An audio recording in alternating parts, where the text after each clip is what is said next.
우리 하나님의 말씀은 히브리서 12장 14절부터 29절까지 말씀입니다. 히브리서 12장 14절부터 29절까지 말씀입니다. 우리 조금 기니까요. 우리 한 절씩 교독하겠습니다. 제가 한 절 읽고 여러분들이 한 절 읽고 그래서 29절까지 함께 교독하겠습니다. 모든 사람과 더불어 화평함과 거룩함을 따르라. 이것이 없이는 아무도 주를 보지 못하리라. 너희는 하나님의 은혜에 이르지 못하는 자가 없도록 하고 또 쓴뿌리가 나서 괴롭게 하여 많은 사람이 이로 말미암아 더럽게 되지 않게 하라. 음행하는 자와 혹 한 그릇 음식을 위하여 장자의 명분을 판 에서와 같이 망령된 자가 없도록 살피라. 너희가 아는 바와 같이 그가 그 후에 축복을 이어받으려고 눈물을 흘리며 구하되 버림바가 되고 회개할 기회를 얻지 못하였느니라. 너희는 만질 수 있고 불이 붙은 산과 침침함과 흑암과 폭풍과 나팔 소리와 말하는 소리가 있는 곳에 이른 것이 아니라 그 소리를 듣는 자들은 더 말씀하지 아니하시기를 구하였으니 이는 짐승이라도 그 산에 들어가면 돌로 침을 당하리라 하신 명령을 그들이 견디지 못함이라. 그 보이는 바가 이렇듯 무섭기로 모세도 이르되 내가 심히 두렵고 떨린다 하였느니라. 그러나 너희가 이른 곳은 시온산과 살아계신 하나님의 도성인 하늘의 예루살렘과 천만 천사와 기록된 장자들의 모임과 교회와 만민의 심판자이신 하나님과 및 온전하게 된 의인의 영들과 새 언약의 중보자이신 예수와 및 아벨의 피보다 더 나은 것을 말하는 뿌린 피니라. 너희는 삼가 말씀하신 일을 거역하지 말라. 땅에서 경고하신 일을 거역한 그들이 피하지 못하였거든 하물며 하늘로부터 경고하신 일을 배반하는 우리일까 보냐. 그때에는 그 소리가 땅을 진동하였거니와 이제는 약속하여 이르시되 내가 또 한 번 땅만 아니라 하늘도 진동하리라 하셨느니라. 이 또 한 번이라 하심은 진동하지 아니할 것을 영존하게 하기 위하여 진동할 것들 곧 만드신 것들이 변동될 것을 나타내심이라. 그러므로 우리가 흔들리지 않는 나라를 받았은즉 은혜를 받자. 이로 말미암아 경건함과 두려움으로 하나님을 기쁘시게 섬길지니 우리 하나님은 소멸하는 불이심이니라. 아멘. 할렐루야. 오늘 사경에 벌써 6번째 시간입니다. 오늘 마치면 2시간 남는데 하나님이 얼마나 우리를 사랑하시는지 올해도 말씀으로 한 해를 시작하게 하셨습니다. 우리가 말씀을 또 잘 듣고 또한 은혜를 받고 올 한 해 태산을 넘어 험곡에 가더라도 빛 가운데로 걸어가기만 하면 하나님이 약속한 말씀 변치 않고 또 성취해 주시고 올 한 해 더 넉넉하게 풍성하게 또 승리하게 하실 줄로 믿습니다. 자, 오늘 아침에 잠깐 말씀을 요약을 하면요, 피 흘리기까지 죄와 싸워라 하는 것을 배웠죠. 피라고 하는 것은 생명이에요. 그래서 신앙생활은 목숨을 다해서 하는 것이다. 신앙생활은 아마추어가 없다. 우리가 기왕 신앙생활에서 천성에 가는 이 길에 들어섰다면 미지근하게 양다리 걸치고 세상도 바라보고 하나님도 바라보고 이렇게 하지 말고 전심전력을 다해서 천성을 향하여 달려가자 하는 것을 배웠습니다. 기독교 신앙은 전부를 요구하는 거예요. 전부. 너의 힘 전부를 가져와라. 전심전력을 다해라. 그래서 기독교에는 열정적인 사람입니다. 미지근한 사람은 없어요. 미지근하다. 어떻게 미지근할 수 있어요? 하나님이 살아계시고 우리가 구원받았고 하나님의 자녀가 됐는데 어떻게 미지근할 수가 있어요? 기독교 신앙을 가졌는데 미지근하다? 상상할 수 없습니다. 기독교 신앙은 피를 요구하는 거예요. 그래서 세상 사람들이 미쳤다, 저 광신적이야, 저렇게까지는 믿지 마, 이런 얘기 듣는 게 정상인 거예요. 피 흘리기까지 죄와 싸우지 않았다. 예수님이 죄와 싸우기 위해서 피 흘리기까지 싸웠어요. 목숨을 다해 싸웠어요. 그래서 죄를 정복하시고 마귀를 정복한 거예요. 피를 흘리지 않는다는 거, 전심전력을 들이지 않는다는 거, 죄송한 얘기예요. 가짜일 가능성이 아주 많아요. 아직 하나님 못 만났어요. 하나님 만난 사람은 절대로 그럴 수가 없어요. 절대로. 제가 아는 한, 제가 체험한 하나님은 미지근하게 섬긴다? 상상할 수가 없어요. 주님을 만난다면 그때부터는 내 전심전력을 쏟아붓는 신앙생활은 프로예요, 프로. 구경꾼이 아니란 말입니다. 우리는 운동장에서 뛰는 경기자들이지 구경하면서 박수치는 사람이 아니라는 거죠. 징계를 하나님이 우리에게 주신다 그랬어요. 징계의 목적은 두 가지라고 그랬습니다. 징계, 그럴 땐 파이데이아 그랬거든요. 이 파이데이아, 아들 만들기란 뜻인데, 하나님이 우리를 아들로 만들기 위해서 징계를 주신다. 근데 징계를 주는 게 초점이 아니라 하나님의 계획은 아들 만들기에 초점이 있다고 그랬어요. 그래서 징계를 받을 때 안심하는 거예요. 하나님의 아들이구나. 옛날에 존 웨슬리가요, 전도하러 이렇게 길거리로 나섰습니다. 그가 굉장히 핍박을 많이 받았죠. 왜냐하면 목사가 예배당에서 설교를 해야지 길바닥에서 천덕스럽게 설교한다 그래가지고요, 가는 곳마다 핍박을 받습니다. 어느 날 말을 타고 어느 지역에 가서 한참 설교를 했습니다. 그랬는데 그날따라 돌 던지는 사람이 없는 거예요. 설교를 마치고 담벼락에 앉아서, 이상하다, 오늘은 왜 나한테 돌을 안 던지지? 내가 뭐 잘못했나? 그렇게 생각하는데 어떤 사람이 지나가면서 돌을 던지면서 저 이단자가 지나간다. 그래서 할렐루야 했대요. 하나님이 나를 버리지 않았구나. 그래서 오히려 돌 던져서 돌 맞는 것을 기뻐했다는 거예요. 물론 그것과는 우리가 다르지만 징계가 있다. 그게 하나님의 은혜라는 거예요. 하나님이 믿음으로 살지 않았더니 어려운 일이 부딪혔어요. 생길 수 없는 일이 생겼어요. 그러면 하나님이 징계하시는구나, 나 아들 맞구나 하라는 거예요. 두 번째는 우리를 거룩한 자로 만들기 위함이라고 그랬죠. 거룩함은 뭐라고 그랬죠? 거룩이란 단어는 인간에게 쓰는 단어가 아니라고 그랬어요. 우리 거룩하지 않아요. 거룩이란 이런 뜻입니다. 피조물과 창조주의 차이, 그리고 완전히 다른 존재, 이걸 거룩이라고 그래요. 우리는 거룩하지 않아요. 우리는 죄인이니까. 창조주에게만 쓰는 단어가 거룩이에요. 그런데 창조주가 쓰는 단어인데 우리에게 이렇게 거룩함에 참여한다는 것은 뭐냐면, 우리가 하나님 안으로 들어가게 하시는 것, 하나님과 연합되게 하기 위해서. 그래서 이스라엘 백성이 40년 동안 광야에서 징계를 받았어요. 징계를 받으면서 하나님이 뭐를 가르쳐 주셨다고요? 하나님이 있어야 사는 거구나. 하나님만 있으면 되는 거구나. 하나님은 나의 모든 것이구나. 이 고백을 주시기 위해서 40년 동안 징계하셨다 그랬죠. 그래서 우리가 이 징계를 통해서 요거 하나를 깨달아야 되는데, 하나님은 나의 전부, 하나님만 있으면 나는 살고, 내 힘으로 살아가는 게 아니고 하나님의 도우심으로 살아가는 나다.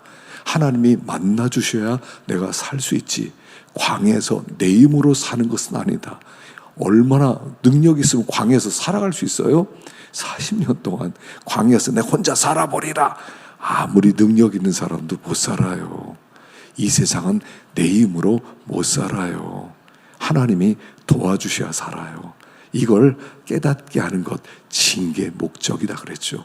그래서 이 징계를 받아서, 징계를 받으면 어떤 사람은 어떤 열매를 맺히냐면 평강의 열매를 맺힌다는 거죠. 그래서 이런 속담이 있어요.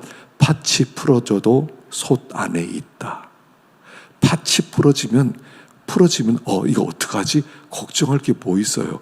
내가 솥 안에 있는데. 무슨 일이 벌어진다 하더라도 나는 주님 안에 있다. 내가 일어나는 어떤 일도, 내가 병이 들었어요, 내가 주님 안에 있는 거예요. 내가 건강해요, 주님 안에 있는 거예요.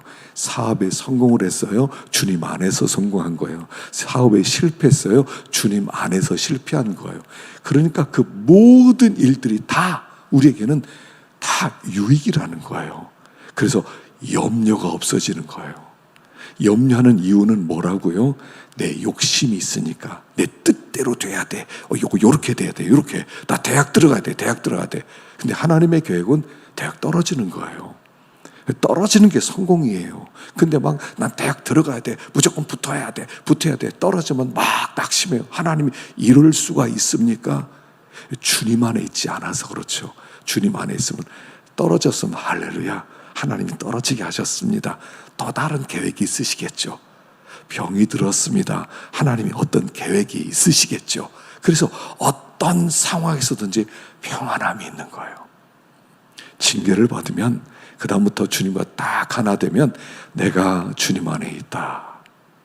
살아도 좋고 죽어도 좋고, 바울이 내게 사는 것이 그리스도니 죽는 것도 유익함이니라. 거기까지.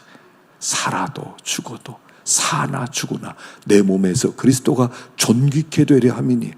그러니까 막 죽인다 그랬을 때 큰일 났다, 나 죽으면 어떡해? 아니에요. 죽어서 하나님이 존귀기 때문에 할렐루야, 난 죽어야 됩니다. 평안함이에요. 그래서 징계 열매는 하나님이 우리에게 평강의 열매를 맺도록 하기 위함이다 하는 것을 새벽에 생각해 보았어요. 자, 오늘 14절 한번 읽어보겠습니다. 14절 시작. 모든 사람과 더불어 화평함과 이것이 없이는 아무도 주를 보지 못하리라. 자, 여기 따르라, 이 따르라 하는 얘기는 뭐냐면 추적하다. 사냥꾼이 막 사슴을 추적하는 그런 단어예요. 열심히 추구해라, 열심히 달려가서 얻어라, 이런 얘기입니다. 우리가 두 가지를 따라가야 돼요. 하나는 화평함, 하나님은 거룩함. 화평함은 뭐냐면 여기 모든 사람과 더불어 화평함을 따르라. 모든 사람과 좋은 관계, 화목한 관계를 맺어라, 이런 뜻이에요. 우리가 예수를 믿고 받은 복이 뭐냐면 화평해지는 거예요. 그래서 우리가 복 받았다 그럴 때는 세 가지를 얘기하는 겁니다. 복 받았다, 하나님이 우리에게 복 주신다 할 때 세 가지예요. 하나는 뭐냐면 물질의 복이에요. 어떤 사람은 물질의 복은 복이 아니다 그러는데, 왜요? 물질의 복도 하나님의 복이에요. 두 번째, 영적인 복이에요. 우리에게 하늘에 신령한 복을 주시는 거 영적인 복이에요. 세 번째가 뭐냐면 관계 복이에요. 관계 복. 이 세 가지를 합쳐서 샬롬 이렇게 부른다고 그랬죠. 우리가 복 받았다 그럴 때는 세 가지를 얘기하는 거예요. 물질적인 복, 영적인 복, 그리고 관계의 복. 그래서 화평함을 따른다. 모든 사람과 화목한 관계가 되었다. 모든 사람과 막힌 관계가 없다. 어떤 사람을 보더라도 그 사람을 볼 때 혐의를 두고 보지 않고, 미움을 가지고 보지 않고, 복수할 마음으로 보지 않고 그냥 따뜻하게 모든 사람을 품을 수 있는 관계가 되는 것, 이거를 추구해라 하는 거예요. 그게 복받은 사람이니까. 복받은 사람의 첫 번째 특징은 모든 사람과 관계가 회복되어지는 거죠. 옛날에 그 코리텐 붐이라고 하는 2차 세계대전에 그런 신앙인이 있었어요. 이 사람은 네덜란드 전도자예요. 그런데 2차 대전이 일어나면서 유대인들이 막 학살을 당할 때 이분이 자기 집에다가 유대인들을 숨겨줬어요. 숨겨줬는데 발각되었습니다. 그래서 발각되어가지고 이 나치 독일에 의해서 그 가족들이 다 죽임을 당해요. 이분만 살아남아요. 그리고 전쟁 끝난 다음에 곳곳에 다니면서 간증하고 복음을 증거하던 그런 사람이었어요. 한 번은 이분이 이렇게 이렇게 간증 집회를 마치고 사람들과 악수를 하는데 어떤 사람이 나오는데 보니까 자기 가족을 죽인 사람이에요. 그리고 자기에게 아주 말 못할 고문을 한 사람이 악수하겠다고 쭉 줄 서는데 그 사람을 보는 순간에 심장이 얼어붙더래요. 저 사람이 그래도 순간적으로 가고 싶더래요. 저 사람 꼴도 보기 싫다. 그런데 성령님이 말씀하시더래요. 용서해줘라. 사랑해라. 그리고 그 말씀을 붙들고 그 사람이 오는데 자기가 먼저 달려가서 손을 잡아줬대요. 그 사람은 이 사람을 잘 모르겠죠. 악수를 하면서 용서하는 마음으로 그 순간의 마음에 큰 평안이 밀려오더라는 거예요. 그분이 쓴 피난처라고 하는 책이 있는데 거기에 보면 그런 간증이 나와요. 신앙이란 뭐냐면 모든 사람과 잘 지내는 거예요. 그래서 여기 모든 사람과 더불어 이렇게 나와요. 더불어. 막힌 사람이 없도록 해라. 모든 사람과 이렇게 좋은 관계, 화목한 관계가 되게 해라. 첫 번째. 두 번째는 거룩함을 따르라 그랬어요. 화평이라는 건 뭐냐면 사람과 옆에 있는 사람과의 관계가 회복되는 거라면 거룩함은 하나님과의 더 깊은 관계를 얘기하는 거예요. 그래서 우리들이 신앙생활은 하나님과 더 깊이 있는 관계를 맺는 것, 거룩한 삶을 산다 하는 게 뭐냐면 앞에도 얘기했지만 거룩한 삶을 산다는 것은 하나님을 기쁘시게 하는 것과 하나님을 기쁘시게 못하는 것을 분별해서 하나님을 기쁘시게 해드리는 일만 따라가는 것, 이걸 거룩하게 산다라고 얘기하는 거예요. 그리고 우리는 항상 분별을 해야 돼요. 이것이 하나님을 기쁘시게 하는가 기쁘시게 하지 않는가 항상 분별해야 돼요. 무슨 일을 하든지 하루에도 몇 번씩 우리는 분별해야 될 일이 생겨날 거예요. 그래서 이 거룩이란 카도시란 잘라낸다는 뜻이거든요. 커트시켰다. 커트시켜서 어떤 부분을 뽑아놓고 어떤 부분을 버린다, 이런 뜻이에요. 그래서 어떤 일이든지 어떻게 해야지, 하나님의 뜻이 무엇일까, 이렇게 생각할 땐 금방 이렇게 생각하면 돼요. 어떤 게 하나님이 조금이라도 더 기쁘실까? 나를 기쁘게 하는 게 아니라 어떻게 하면 하나님이 기뻐하실까를 생각하는 거예요. 그래서 이거 하나님이 기뻐하시겠다. 그러면 따지지 말고 계산하지 말고 하나님이 기뻐하면 해야지, 하나님이 기뻐하면 안 해야지. 하여간 하나님이 기뻐하는 고기를 가는 것, 그게 거룩함을 따라가는 거예요. 그래서 이웃과의 관계에 있어서는 모든 사람과 화목하게 지내고 하나님과의 관계 속에서는 더 하나님을 기쁘시게 해서 하나님과 연합되어가는 이 일을 추구할 때 우리는 마침내 하나님을 보게 될 것이다. 여러분 가만히 생각해 보세요. 이웃과의 관계, 하나님과의 관계, 맞아요.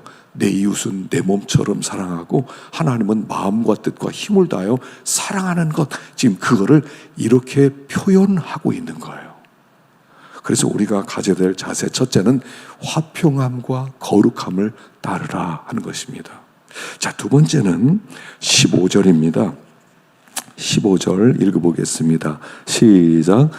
너희는 하나님의 은혜에 이르지 못하는 자가 없도록 하고 또 쓴뿌리가 나서 괴롭게 하여 많은 사람이 이로 말미암아 더럽게 되지 않도록 하며. 쓴뿌리가 난다. 쓴뿌리. 쓴뿌리가 나서 괴롭게 하고 많은 사람이 더럽게 될 수도 있다. 요 쓴뿌리라고 하는 요 말이 어디서 나왔냐면 신명기 29장 18절에서 나왔거든요. 거기 한번 읽어보겠습니다. 시작.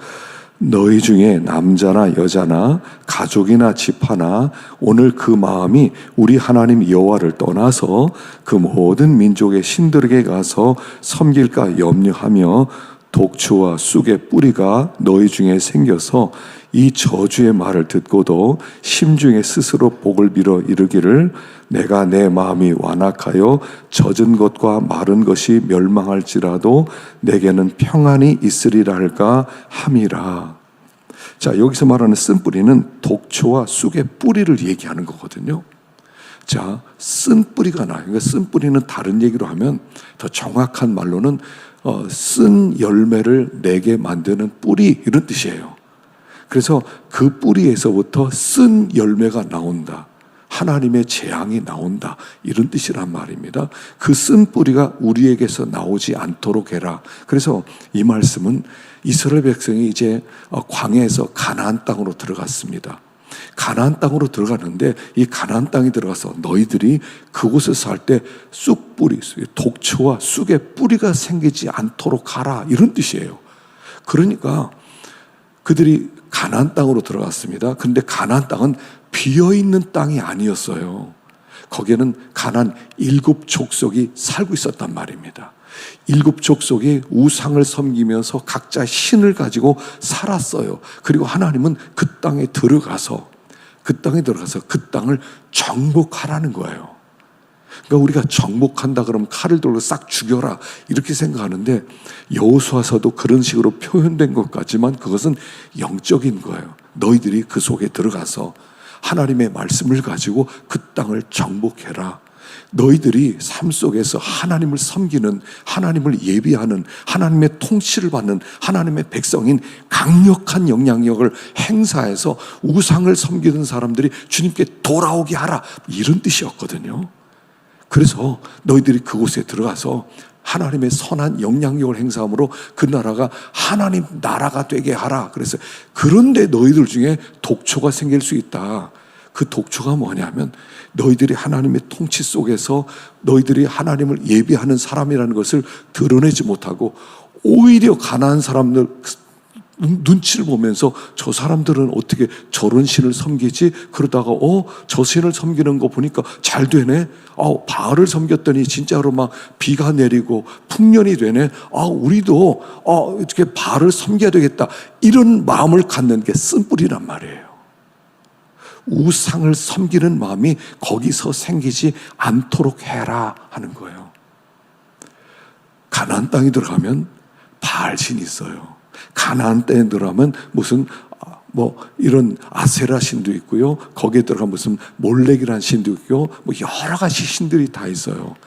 근데 그 속에 들어가서 그것을 따라가지 말고, 너희들이 정말 좋은 뿌리로 너희들이 이곳에 왔으니까 하나님을 섬기는 백성으로서 하나님을 드러내는 사람들이 되라, 이런 뜻인데, 왜 그들이 쓴 뿌리가 생기냐면, 왜 우상을 섬기게 되었느냐면 여기 이것 때문에 그래요.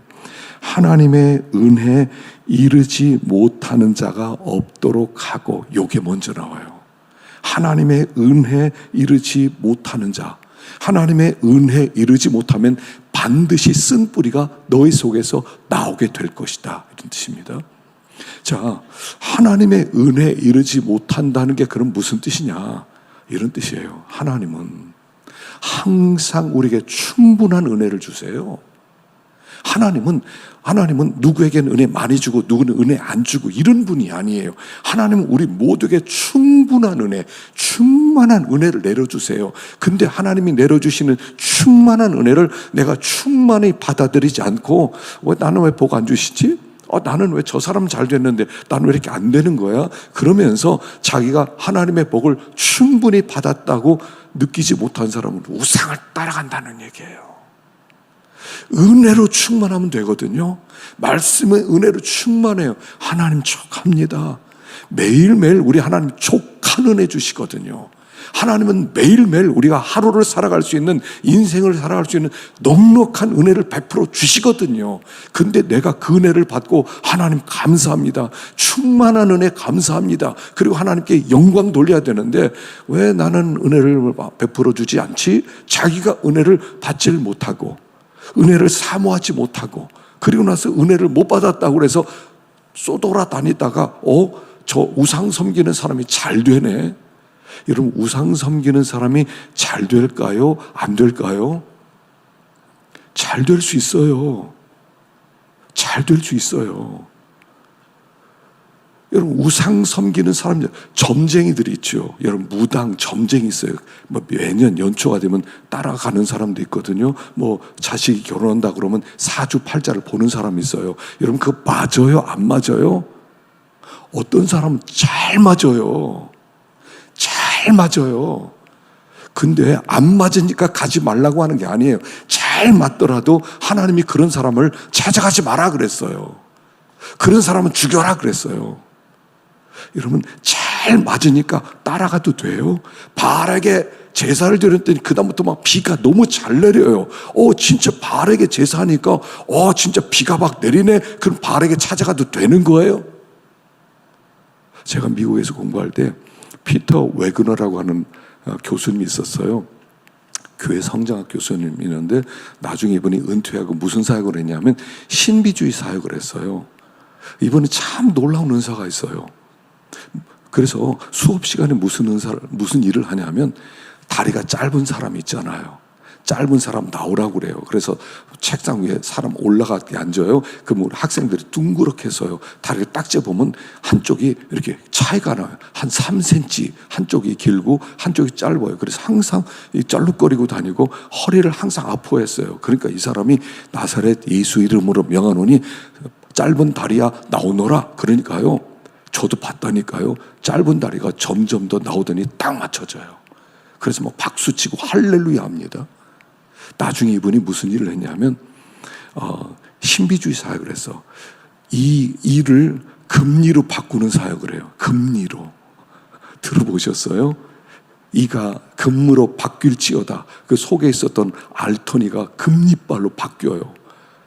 그걸 한국 분들이 많이 와서 봤어요. 그 사람들이 이구동성 하는 게 뭔지 아세요? 사기 아니에요. 마술 이런 게 아니에요. 진짜예요. 이빨이 진짜로 금으로 바뀌어요. 그럼 놀라지 않겠어요? 근데 생각해 보세요. 자, 이빨이 금으로 바뀌는 게 사실이에요.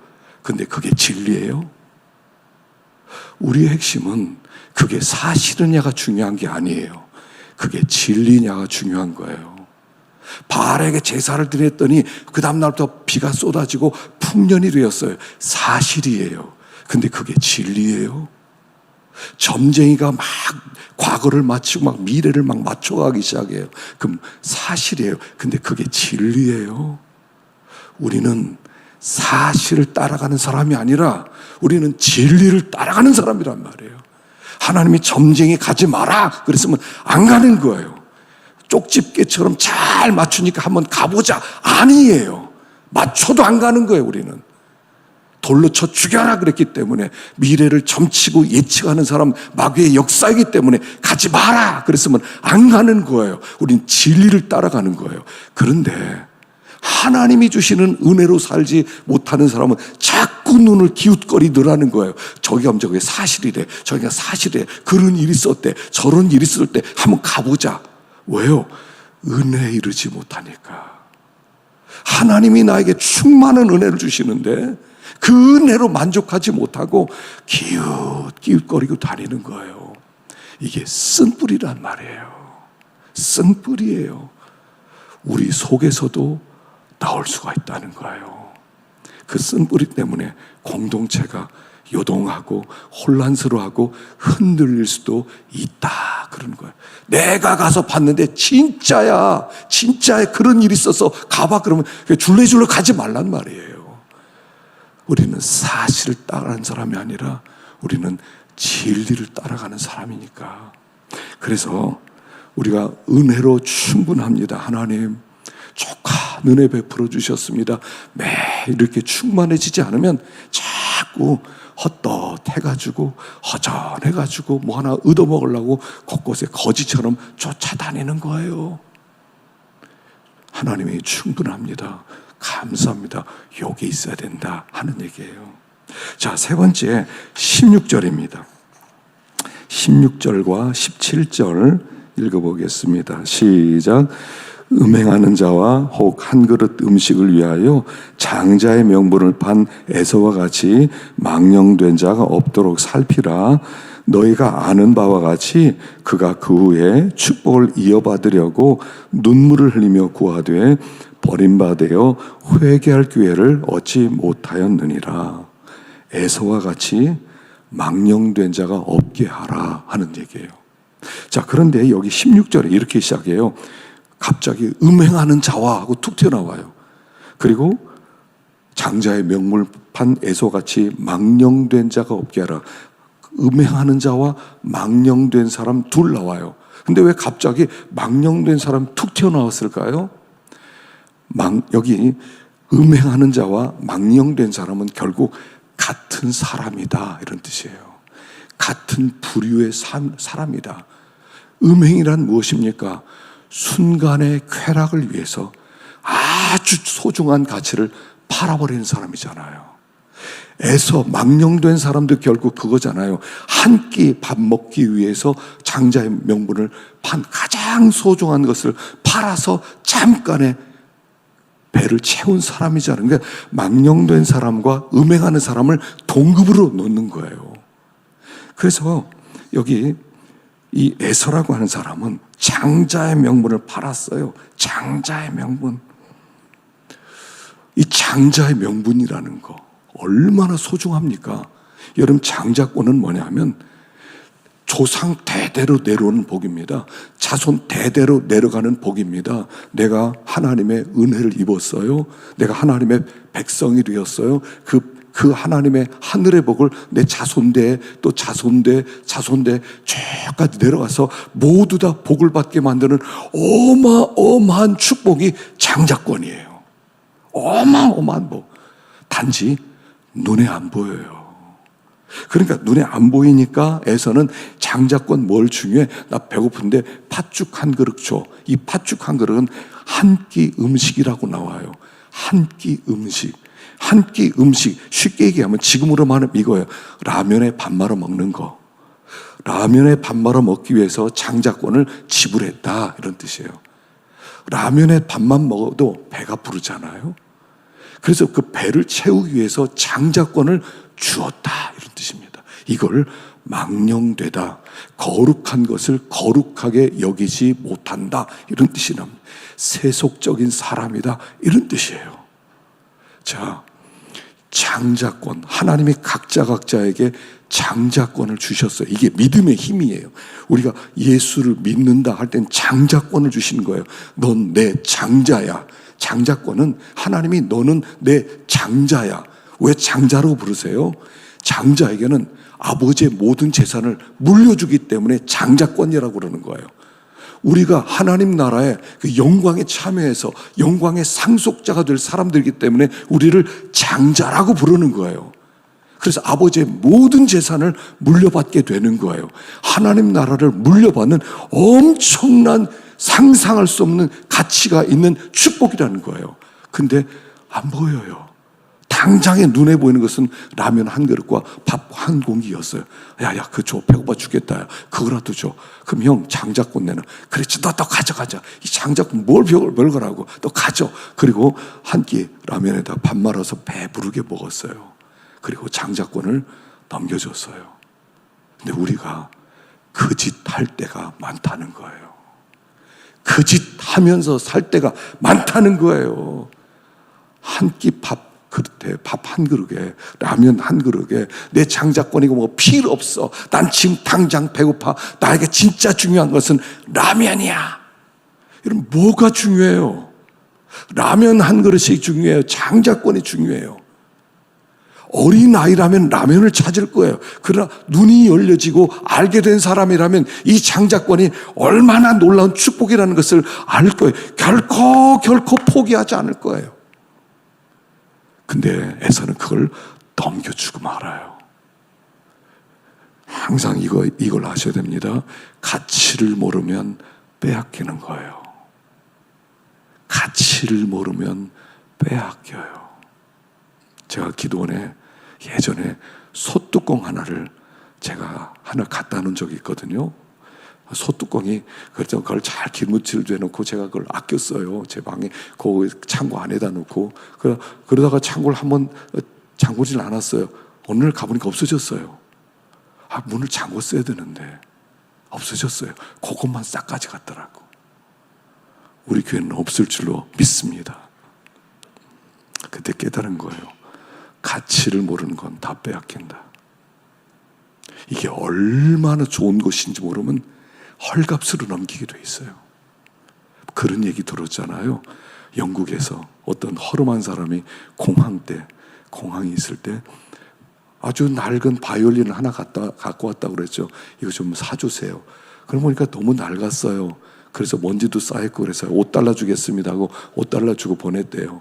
나중에 이런 일 저런 일 하다가 그 먼지도 이렇게 씻고 닦으면서 그 속을 보면서 한참 터는데 글씨가 써 있더래요.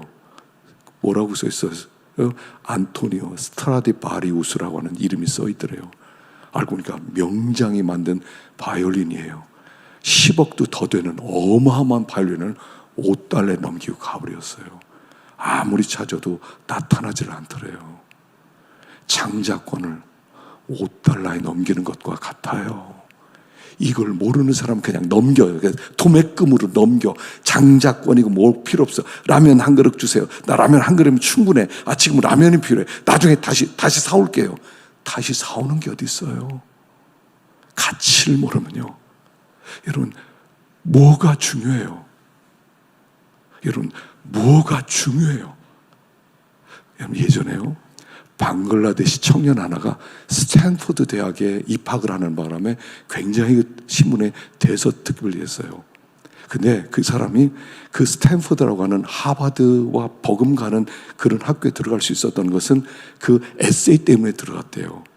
에세이의 주제가 뭐였냐면 당신에게 가장 중요한 것은 무엇입니까? 왜 그렇다고 생각하십니까? 그게 문제였어요. 자, 보세요. 저게 나왔어요. 저게 그 사람의 답장이에요. 뭐라고 썼는 줄 아세요? Black lives matters. 그러니까 블랙, 흑인도 소중하다 이런 뜻이에요. 그걸 100번 썼어요. 똑같은 말을. 흑인도 소중합니다.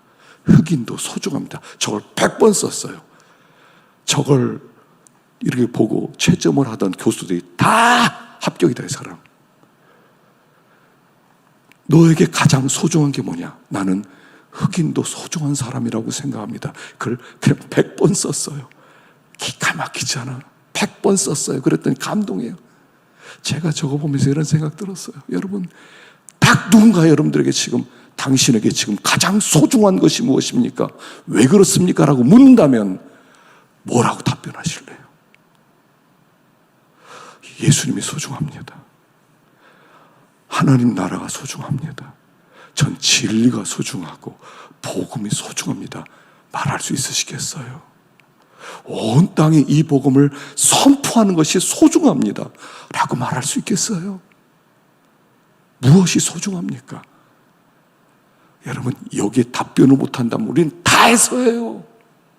맨날 좀 사소한 일에 맨날 장조건 넘기는 거 아닙니까? 장조건 넘기 필요 없어요. 난 지금 당장 라면 한 그릇 필요해요. 팥죽 필요해요. 맨날 이러고 살아가지 않아요.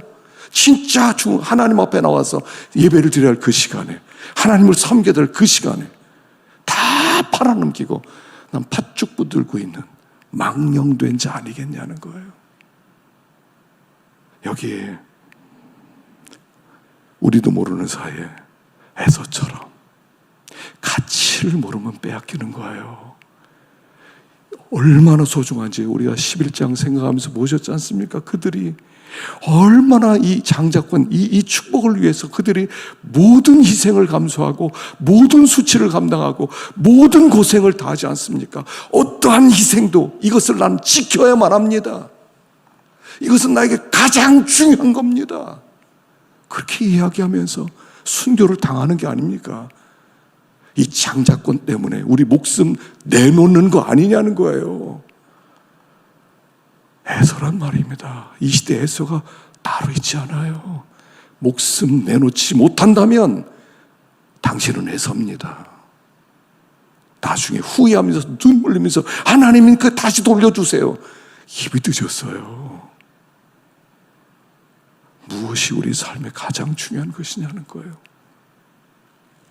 자, 우리가 장자입니다. 자, 18절 읽어봅시다. 18절부터 여기 두 개를 제가 나누어서 기록해 놓았는데요. 한번 읽어보겠습니다. 시작. 너희는 만질 수 있고 불이 붙은 산과 침침함과 흑암과 폭풍과 나팔 소리와 말하는 소리가 있는 곳에 이른 것이 아니라 그 소리를 듣는 자들은 더 말씀하지 아니하시기를 구하였으니 22절 시작. 그러나 너희가 이른 것은 시온산과 살아계신 하나님의 도성인 하늘의 예루살렘과 천만 천사와 하늘에 기록된 장자들의 모임과 교회와 만민의 심판자이신 하나님과 및 온전하게 된 의인의 영들과. 지금 그 부분 쭉 나가서 뭐가 나오냐면 신의 산과 시온산을 비교하고 있어요. 이스라엘 백성이 광야에 나와서 1년 만에 신의 산 앞에서 서게 됩니다. 그 신의 산 앞에서 하나님께서 그 두려운 무시무시한 하나님의 음성을 들려주어서 그들로 하여금 덜덜덜덜 떨게 만들었던 그 신의 산에서 받은 말씀과, 그리고 그 다음에 시온산을 비교하면서 시온산에 서 있는 하나님의 백성들을 소개하면서 너희들이 지금 어디에 서 있는지 아느냐 이렇게 얘기해요. 그래서 여기 그 19절에 보면 나팔 소리와 말하는 소리가 있는 곳에 이른 것이 아니라 그래. 너희가 지금 서 있는 곳은 신의 산에 서 있는 너희들이 아니다 이런 뜻이에요. 너희들이 서 있는 곳은 22절에 이른 곳은, 19절에서는 이른 것이 아니라 22절에서는 이른 곳은, 너희가 서 있는 곳은 어디냐면 시온산이라는 거예요. 거기에 하나님의 도성인 하늘의 예루살렘, 천만 천사와 하늘에 기록된 장자들의 모임과 교회와 만민의 심판자이신 하나님과 온전하게 된 의인의 영들과 우리는 지금 거기에 함께 서 있다고 그러는 거예요. 우리가 지금 서 있는 것은 신의 산에 서 있는 게 아니라 시온산에 서 있대요. 그래서 여기 이른 곳은이라고 하는 이 단어의 시제가 뭐냐면, 이 시제 자체가 뭐냐면 미완료 시제예요. 그러니까 뭐냐면 미래 완료 시제. 미래 완료 시제 뭐냐면 미래 완료됐어요. 미래 완성됐어요. 이런 뜻이에요. 우리는 지금 시온산을 향해서 가고 있습니다. 근데 성경은 뭐라고 그래? 너희는 이미 시온산에 서 있는 사람들이야. 너희는 시온산에서 먼저 있는 성도들과 하나님과 천만 성도가 함께 너희들이 잔치하는 곳에 서 있어 라고 말씀을 하세요. 우리가 서 있는 곳이 어디냐면 지금 우리는 여기 대전에 이렇게 이 월평동에 이렇게 서 있는 게 아니라 영적으로 우리는 시온산에 이미 서 있는 사람들이라는 거예요. 그래서 우리가 하늘의 장자예요. 우리는 내가 둘이에요. 내가 둘. 하나의 나는 시온산에 서 있는 내가 지금 있어요. 시온산에 내가 서 있고 지금 하나는 지금 시온산을 향해서 가고 있는 나, 이 둘이 있어요. 그리고 우리가 주님 오신 날 딱 하나가 될 거예요. 그러니까 내가 지금 시온산에 서 있고 시온산을 향해 가고 있는 내가 또 여기 있기 때문에 나는 반드시 시온산에 가게 될 거예요. 그게 하나님의 계획이니까, 하나님의 뜻이니까. 하나님의 뜻이 안 이루어지는 게 있어요. 하나님의 뜻은 반드시 이루어져요. 하나님 나를 시온산에 세워놓고, 야, 너 지금 시온산에 있거든. 자, 빨리 가. 우리에게 빨리 가. 지금 시간적으로는 여기 있지만 영적으로는 거기 있다는 거예요. 우리는 시온산에 있어요. 근데 이 시온산이 어떤 곳입니까? 이 시온산에 보면 여기 단어 하나가 조금 이렇게 번역을 좀 잘했으면 번역 중에 하나가 23절에 하늘에 기록된 장자들의 모임과 하는 요 모임이라는 이 단어거든요. 요 단어는 어떤 뜻이냐면 축제라는 뜻이 있어요. 기쁨과 설렘과 감격과 놀라운 웃음과 모든 파티를 얘기하는 거예요. 그런 단어가 여기 모임이라는 단어예요. 그래서 이 단어를 어떤 성경학자들은 축제라고 바꿔야 된다는 거예요. 축제로. 장자들의 축제와 지금 하늘에서는 무슨 일이 벌어졌습니까? 모든 구원이 완성된 상태에서 하나님과 예수 그리스도와 우리 먼저 간 성도들과 천만 천사들과 함께 그들이 거기서 막 놀라운 잔치가 막 벌어지는 거예요. 막 기쁨의 잔치가 벌어지는 거예요. 우리가 지금 거기 있다는 거예요. 이게 장자권이란 말이에요. 그러니까 두 종류의 신앙생활이 있다는 거예요. 하나는 신의 산을 벗어나지 못한 신앙생활과 하나는 시온산적 신앙생활, 두 종류가 있다는 거예요. 신의 산은 뭡니까? 두려운 하나님이 막 흔들면서 흑암과 번개와 뭐 큰 나팔 소리로 막 하나님 울려 퍼질 때 무서워서 덜덜덜덜덜 떨면서 알았습니다. 그대로 할게요. 제발 이제 그만 말씀하세요. 모세를 통해서 말씀하세요. 우리가 듣겠습니다. 이런 신의 산적 신앙생활하는 사람이 있다는 거예요. 두려워서 잘못하면 하나님의 벌 줄까봐, 잘못하면 지옥 보낼까봐, 잘못하면 하나님 계속 때릴까봐 무서워서 벌벌 떠는 마음으로 할 수 없이 억지로 종처럼 하나님을 섬기는 사람도 있고, 하나는 시온산에 도달한 사람처럼. 우리 하나님은요, 우리가 얼마나 소중한지를 알기를 원하세요. 여기 스바냐 3장 17절 유명한 이 찬양도 나왔죠? 읽어보겠습니다. 시작. 너희 가운데 계시니 그는 구원을 베푸실 전능자시라. 그가 너로 말미암아 기쁨을 이기지 못하시며 너를 잠잠히 사랑하시며 너로 말미암아 즐거이 부르며 기뻐하시리라 하리라. 아니, 너로 말미암아 기쁨을 이기지 못해. 우리가 이렇게 나이를 먹은 분들이 한 50쯤 되는데 아들을 낳았어요. 마음이 어떨 것 같아요? 얼마나 좋겠어요. 50살에 늦둥이를 봤어요. 50둥이를 봤어요. 얼마나 좋겠어요. 이놈 자식 너무 예뻐, 너무 잘생겼어. 우리 아버님이 우리 할아버지 50세에 우리 아버님을 낳았어요. 50둥이세요. 우리 아버님이 그러더라고요. 북한에 있을 때 나는 내 발이 땅에 닿은 적이 없다. 발이 땅에 닿은 적이 없대요. 그래서 밖에도 데리고 나오지도 않았대요. 그래서 겨울에는요, 그 안에서만 있게 했대요. 그래서 나중에 이렇게 찬바람을 쐬면 머리가 아프다고 늘 그러셨어요. 너무 사랑했어. 너무 사랑했어. 우리 하나님이 그런 마음으로 우리를 사랑한다. 너를 향해서 내가 기쁨을 이기지 못하겠다. 내가 무슨 일을 했어요? 내가 아버지를 기쁘게 했어요? 내가 우리 하나님께 목숨을 걸었어요? 아무것도 없어요. 내 존재 자체가 아버지께는 기쁨이 되는 거예요. 야, 너 보기만 해도 너무 좋아. 너 보기만 해도 막 가슴 뛰어 죽겠다. 나 터질 것 같아. 나 너무너무 좋아. 뭐 했다고 우리가? 뭐 했다고? 똥오줌 싼 거밖에 없는데. 똥오줌 싼 거밖에 없는데 뭘 잘했다고? 내 존재 자체가 하나님의 기쁨이 되는 거예요. 이걸 누리면서 사는 생활이 시온산적 신앙생활이란 말이에요. 우리도 모르게 신의 산적 신앙생활에 무서운 아버지 밑에서 살았거든요. 우리 아버지가 맨날 큰 소리 치면서 맨날 회초리 들고 맨날 혼내고 그랬거든요. 그러다 보니까 우리도 모르게 두려운 거예요. 막 무서운 거예요. 하나님 눈치 보느라고 정신없어요. 벌 줄까봐, 벌 좀 잘못될까봐, 저주받을까봐, 재앙받을까봐 벌벌 떨면서 신앙생활하는 신의 산적 신앙생활에 너무 많은 사람들이 매여 있다는 거예요. 하나님 우리를 이미 시온산에 올려두시고, 야, 너는 지금 축제를 누리고 있어. 금방 따라와라. 금방 와라. 와서 거기서 함께 기뻐하고 함께 즐거워하자. 우리의 영이요, 이걸 알면 막 기뻐 뛰는 거예요. 아까 우리 김준모 권사님을 만나 뵀어요. 얼마나 힘들겠습니까? 아들을 먼저 보냈으니까. 근데 이제 소식을 듣고 서울 올라가는데 꿈인지 환상인지 뭔가 보이더래요. 우리 최길모 목사가 막 기뻐하는데 막 춤을 추는 모습을 봤대. 너무 좋아서. 왜 그러냐고 좀 가만히 있으라고 그러는데 막 춤을 추더래요. 우리는 그 모습을 잘 모르죠. 여러분, 우리 하나님이 우리를 장자라고 부르셨어요. 너희는 천성을 향한 축제에 초대받은 자들이야. 함께 즐기자. 이 땅에서.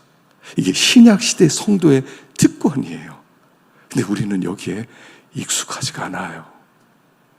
혼날까봐 달달달달 떨고 그냥 억지로 그냥 할 수 없이 순종 좀 한 척이라도 하고, 그래 벌 안 받을 것 같으니까. 그게 아니고 막 기쁨으로. 우리 이미 하늘의 장자들이거든요. 우리 이미 하늘에 있는 자들과 똑같거든요. 그래서 그날에 가게 되면요, 가게 되면 우리는 그렇게 기뻐하게 될 거예요. 우리가 여기서 그런 고난의 시간들을 보내고 나면 하나님 앞에 갈 거예요. 그래서 여기 결론에 이게 있습니다. 자, 28절, 29절 읽어봅시다. 시작. 그러므로 우리가 흔들리지 않는 나라를 받았은즉 은혜를 받자 이로 말미암아 경건함과 두려움으로 하나님을 기쁘시게 섬길지니 우리 하나님은 소멸하는 불이심이라. 흔들리지 않는 나라를 받았은즉, 흔들리지 않는다, 이게 무슨 뜻이냐면 영원한 나라를 받았다, 이런 뜻이에요. 여기 앞부분에 계속 무슨 단어가 나오냐면 진동시킨다는 단어가 나와요. 진동한다, 진동하게 될 것이다. 진동한다는 것은 뭐냐면 흔드신다는 뜻이에요. 하나님께서 흔들어서, 흔드는 것의 목적은 뭐냐면 영원한 것을 찾기 위해서, 영원한 것만 남기기 위해서 흔들리는 것은 다 무너뜨리는 거예요. 다 무너뜨려요. 흔들리지 않은 하나님 나라, 그거 하나만 남겨두기 위해서 다 흔드는데, 우리는 흔들리지 않은, 진동하지 아니한 영원한 나라를 받았기 때문에 은혜를 받자. 이 은혜를 받자를 두 가지로 해석할 수가 있어요. 그래서 그 주에 보면 첫째는 은혜를 받자, 또 감사하자, 이렇게 해석하기도 해요. 근데 이것은 감사하자로 해석하는 것보다 오히려 은혜를, 하나님이 주신 은혜를 붙들자로 해석하는 게 더 유익해요. 자, 진동하지 않는 나라를 우리가 받았기 때문에 그 은혜를 붙들자 하는 거예요. 하나님이 베풀어 주신 은혜를 붙들자, 그리고 그 은혜의 능력으로 경건함과 두려움으로 하나님을 기쁘시게 섬기자, 이런 뜻이에요. 자, 이제 영원한 것이 뭐냐는 거예요. 모든 것이 다 흔들립니다. 여러분, 다 흔들리기도 있습니다. 다 여기 소멸하는 불이시니라, 하나님의 심판의 불이시기 때문에 마지막 때 흔들고 다 태울 거라는 얘기예요. 타지 않는 게 있어요. 타지 않는 게 뭐예요? 하나님의 말씀이 타질 않죠. 하나님의 말씀은 1.1핵이라도 없어지지 않고 다 이루리라. 말씀이 영원해요. 그리고 두 번째는 말씀대로 순종한 것이에요. 나의 소유는 이것이니 곧 주의 법도를 지킨 것이니이다. 진짜 내게 뭐예요?